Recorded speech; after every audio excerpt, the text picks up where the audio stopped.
다 함께 사도신경으로 신앙을 고백드리겠습니다. 전능하사 천지를 만드신 하나님 아버지를 내가 믿사오며 그 외아들 우리 주 예수 그리스도를 믿사오니 이는 성령으로 잉태하사 동정녀 마리아에게 나시고 본디오 빌라도에게 고난을 받으사 십자가에 못 박혀 죽으시고 장사한 지 사흘 만에 죽은 자 가운데서 다시 살아나시며 하늘에 오르사 전능하신 하나님 우편에 앉아 계시다가 저리로서 산 자와 죽은 자를 심판하러 오시리라.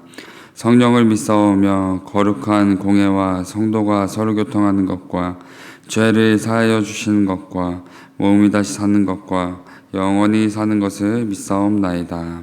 아멘. 다 함께 찬송가 299장 부르시겠습니다. 찬송가 299장입니다.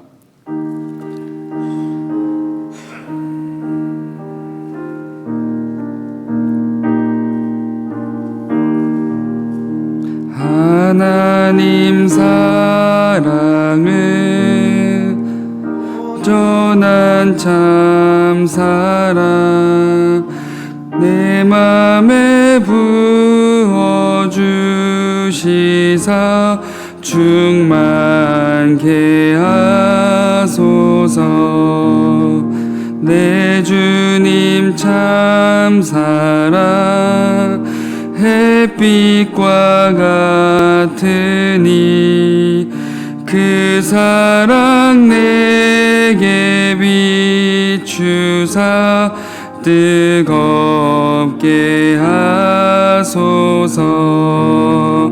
그 사랑 앞에는 풍파도 그치며 어두운 밤도 완하니 그 힘이 크도다. 하나님 사랑은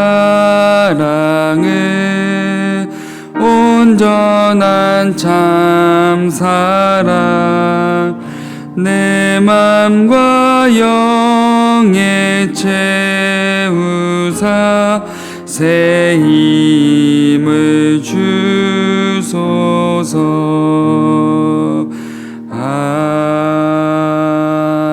아멘.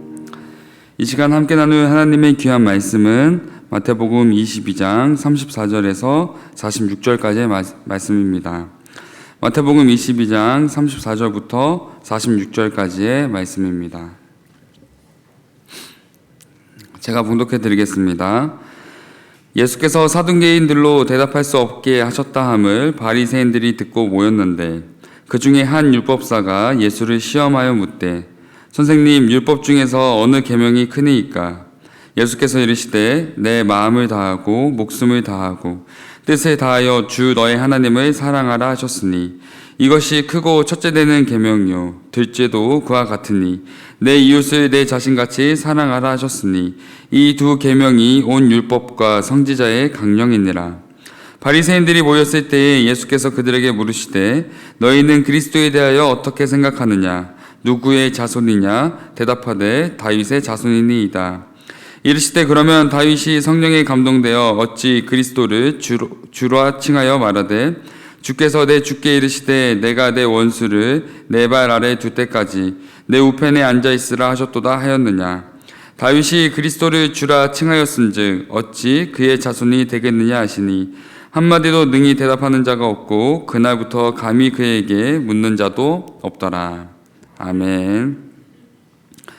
오늘 본문의 배경은 이전 사두개인들이 많은 사람들 앞에서 예수님을 시험하려 했지만 오히려 예수님의 가르침에 종교 지도자로서 체면을 구기게 되었고 이 소식을 들은 바리새인들은 사두개인을 대신하여 자신들이 예수님을 시험하고자 나아가게 됩니다. 35절의 말씀입니다.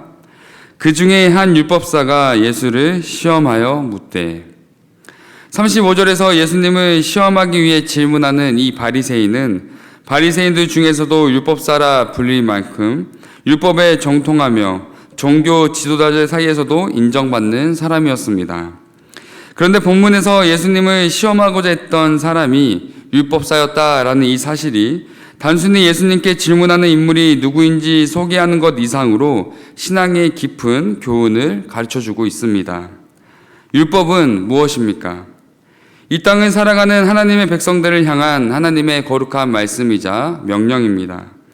그리고 율법사라 불리는 이 사람은 이름 그대로 하나님 앞에서 거룩하게 살아가기 위해 매일같이 율법을 익히고 배우며 누구보다 열심히 다해 율법을 삶으로 살아내는 사람이었습니다.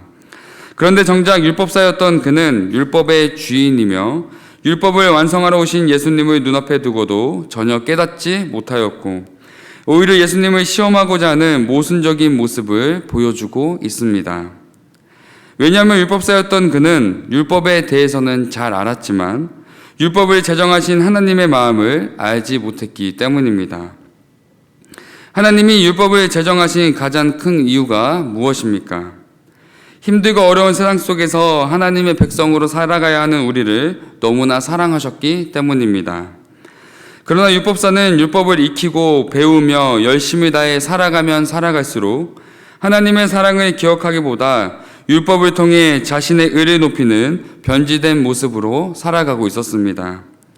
그렇다면 우리의 모습은 어떻습니까? 우리는 하나님의 말씀을 매주 읽고 보고 듣는 축복 속에 살아가고 있지만 말씀을 통해 하나님의 사랑을 깊이 경험하기보다 말씀을 알아가면 알아갈수록 신앙의 지식과 잣대가 높아져 다른 일을 정죄하거나 판단하는 모습으로 변질되지 않았는지 돌아봐야 합니다. 또한 직분을 받고 신앙의 연수가 길어지며 맡겨진 사역의 자리가 늘어나지만 정작 하나님을 향한 나의 기쁨과 감사의 마음보다 신앙의 익숙함에 젖어 습관적인 신앙에 그저 만족하며 살고 있지 않은지 우리의 신앙의 모습을 돌아볼 수 있어야 합니다. 이처럼 예수님을 시험하러 찾아왔던 율법사의 모습은 이 시대를 살아가는 우리의 모습일지도 모릅니다. 우리가 우리의 신앙의 모습을 늘 점검하고 돌아보지 않는다면 예수님을 시험하기 위해 나아갔던 율법사처럼 살아계신 하나님을 고백하지만 내 삶 속에 살아계신 하나님을 전혀 경험하지 못하는 세상에 속해 살아가는 이중적인 신앙과 삶의 모습으로 살아가게 될 것입니다. 그래서 예수님은 율법사를 향해 율법의 가장 큰 계명, 율법의 가장 중요한 가르침을 알려주십니다. 37절의 말씀입니다. 예수께서 이르시되 내 마음을 다하고 목숨을 다하고 뜻을 다하여 주 너의 하나님을 사랑하라 하셨으니. 예수님은 율법사에게 가장 큰 계명에 대해 말씀해 주시는데 내 마음과 목숨, 뜻을 다해 주 너의 하나님을 사랑하라 라고 말씀하십니다. 이 말씀은 하나님을 향한 사랑의 계명인 신명기 6장 5절의 말씀으로서 하나님의 백성이라면 하나님 한 분만을 전심을 다해 사랑해야 함을 강조하신 것입니다. 그리고 더 나아가 하나님을 사랑하기 위해서는 우리의 마음과 목숨과 뜻을 다해 사랑해야 하기에 반드시 삶 속에서 헌신적인, 희생적인 과정이 따라오게 됨을 알려주고 있습니다.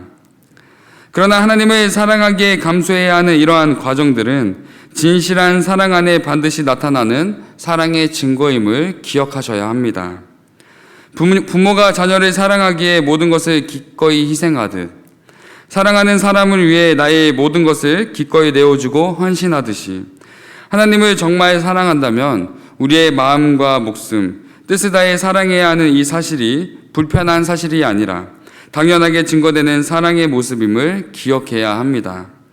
그러므로 하나님을 사랑하기 때문에 하나님을 사랑하는 삶을 살아가기 때문에 나의 삶 속에서 불편함과 어려움 또 나의 것을 희생하는 삶을 살아가고 계신다면 우리의 모습은 하나님을 온전히 사랑하고 있는 진실한 사랑의 모습일 것입니다. 왜냐하면 우리를 사랑하시는 하나님이 우리보다 먼저 우리를 위해 사랑하는 독생자 예수를 희생하심으로 우리를 향한 사랑을 확증하셨기 때문입니다. 그러므로 우리가 하나님의 백성임을 고백하며 하나님의 백성된 존재로 살아간다면 반드시 예수 그리스도를 희생하신 하나님의 사랑을 기억하며 그 사랑 안에서 우리의 모든 신앙의 고백과 삶의 실천이 시작되어야 합니다. 그러나 만약 율법에 정통하고 율법대로 열심히 살아갔던 율법사처럼 하나님의 사랑을 잊은 채 그저 말씀의 지식과 열심으로만 살아간다면 눈앞에 살아계신 예수님을 보고도 깨닫지 못했던 율법사의 모습처럼 내 삶 속에서 살아계신 하나님을 경험하지 못하는 모순적인 신앙의 삶을 살아가게 될 것입니다. 철로역정을 저작했던 존 버녀는 이런 고백을 남겼습니다. 하나님의 사랑 없이 말만 하는 기도보다 말 없이 하나님의 사랑으로 기도하는 것이 더 아름답습니다. 사랑하는 성도 여러분, 하나님의 사랑으로 이 땅에 오셔서 하나님의 사랑으로 세상의 모든 기준과 차별을 무너뜨리시고 사랑하셨던 예수님처럼 사랑할 수 있는 사람만을 사랑하는 것이 아니라 사랑할 수 없는 원수를 사랑으로 품으셨던 하나님의 사랑, 예수님의 그 사랑을 기억하며 이 땅에서 예수님의 사랑으로 살아가시는 귀한 성도님들의 모든 삶이 되시기를 예수님의 이름으로 사랑하고 축복합니다. 기도하겠습니다. 사랑의 하나님, 오늘 하루를 허락하시고 예배의 자리로 이끌어 주심에 감사합니다. 하나님, 그 무엇 하나 사랑받을 자격이 없는 우리를 위해 예수 그리스도를 이 땅에 보내시고 십자가에서 그 사랑을 확증하신 하나님의 사랑을 기억하며 고백합니다. 우리가 죄인 되었을 때 하나님의 사랑을 입은 것처럼 우리의 삶 속에서 사랑하지 못하는 자들을 향해 하나님의 사랑으로 나아가게 하시고 품게 하시고 하나님의 사랑 안에 우리의 모든 신앙의 고백과 실천이 시작되게 하옵소서. 우리의 죄된 본성과 연약함에도 불구하고 우리를 사랑하시되 끝까지 사랑하신 예수 그리스도의 이름으로 기도드립니다. 아멘. 하늘에 계신 우리 아버지여, 이름이 거룩히 여김을 받으시오며 나라에 임하옵시며 뜻이 하늘에서 이루어진 것 같이 땅에서도 이루어지이다. 오늘날 우리에게 이러한 양식을 주옵시고 우리가 우리에게 죄 지은 자를 사하여 준 것 같이 우리의 죄를 사하여 주옵시고 우리를 시험에 들게 하지 마옵시고 다만 악에서 구하옵소서. 대개의 나라와 권세와 영광이 아버지께 영원히 싸움나이다. 아멘. 들으신 말씀을 기억하며 함께 기도하겠습니다. 첫 번째 기도 제목은 하나님의 사랑 안에서 우리의 모든 신앙과 삶이 시작되게 하옵소서. 두 번째 기도 제목은 고통받는 성도와 이웃을 돌아보며 섬기는 사랑의 공동체가 되게 하옵소서. 세 번째 기도 제목은 타국에서 복음을 증거하시는 선교사님들의 사역과 삶을 지켜 주옵소서. 이렇게 세 가지 기도 제목을 놓고 함께 기도하신 후에 각자 개인 기도하시고 돌아가도록 하겠습니다. 기도하겠습니다. 사랑의 하나님, 감사합니다. 하나님, 우리가 살아가는 이 모든 삶의 시간 속에서 하나님의 사랑을 기억하며 하나님의 사랑 안에 나아가는 우리의 삶이 될 수 있도록 붙잡아 주셔서 하나님, 우리의 삶과 신앙 속에서 고백되어지는 하나님의 사랑이 우리의 지식과 생각으로만 고백하는 것이 아닌 삶 속에서 실천되어지게 하시고 우리를 먼저 사랑하신 예수님의 그 사랑을 기억하며 우리 또한 사랑할 수 없는 사랑과 또 원수를 향해 나아가는 귀한 사랑의 모습이 내 삶 속에 이어질 수 있도록 붙잡아 주셔서 하나님, 우리를 향한 하나님의 그 사랑을 잊지 않도록 붙잡아 주셔서 말씀을 통해 우리가 읽고 듣고 배울 때마다 우리의 지식이 되지 않게 하시고 우리에게 쌓여지는 우리의 모습이 되지 않게 하시고 우리의 삶 가운데 실천되어질 수 있는 하나님의 사랑이 될 수 있도록 붙잡아 주셔서 하나님, 우리 주변에 질병으로부터 고통받는 성도님들과 이웃들이 있습니다. 하나님, 그들을 돌아볼 수 있는 사랑의 마음을 허락하여 주시옵고 우리가 서로를 돌아보는 그 사랑 가운데 아름다운 사랑의 공동체를 만들어가게 하시고 또 하나님의 사랑을 증거하는 귀한 기회가 될 수 있도록 붙잡아 주셔서 하나님, 정말 주님, 내 삶만 바라보며 나아가는 것이 아니라 내 주변의 이웃과 성도님들을 돌아보는 그 사랑 속에 하나님의 사랑을 구하며 하나님의 사랑으로 나아가게 하시고 하나님의 사랑 안에 하나 되는 귀한 사랑의 공동체를 경험할 수 있도록 붙잡아 주셔서 하나님, 멀리 타국에서 복음을 증거하시는 선교사님들을 위해 기도합니다. 하나님, 그곳에서 하나님의 말씀을 붙잡고 하나님만을 바라보며 나아가는 선교사님들의 모든 시간 가운데 하나님께서 함께하여 주시옵고 모든 환경과 모든 상황 속에서 주님께서 인도하시는 그 귀한 역사하심을 경험하는 귀한 선교사님들의 사역이 될 수 있도록 붙잡아 주옵소서.